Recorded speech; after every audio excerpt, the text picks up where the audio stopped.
لقيت البدر طالع من مقامه، وأول ما ظهر سهمه رماني، غزا قلبي وأسرع في اقتحامه، وسأر القلب لمسكن وحامي.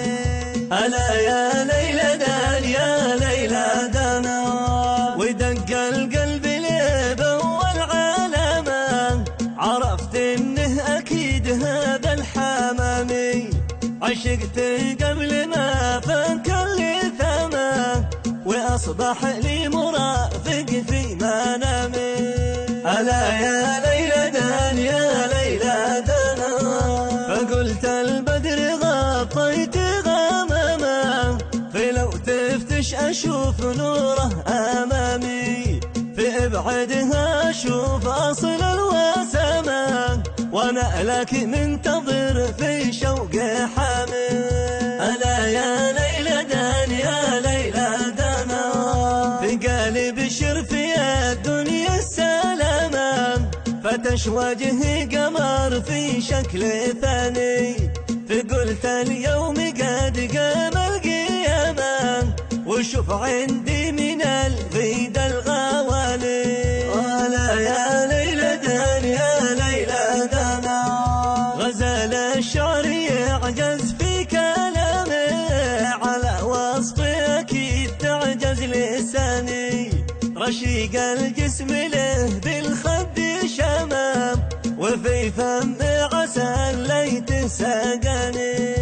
ألا يا ليلى دان يا ليلى دانا، ولا ماشية كما ماشي الحمامة، ويترنح كأنه غصن داني، وعنقه زاد له هيبة وهمة، ولا في الصدر أشياء ساباني، وصوت اللحن في نبرة كلامه، أحس الدفء صوته والحناني، وزاد الحسن ذيك الابتسامة، وكل ما عابره فيها رواني. ألا يا ليلى دان يا ليلى دانا، وقال والله لو ما أخشى الملامة، لسلم لأبو قيصر زمامي، وأرواني بحب واحترامه، شرب من كاس ذي من سقاني.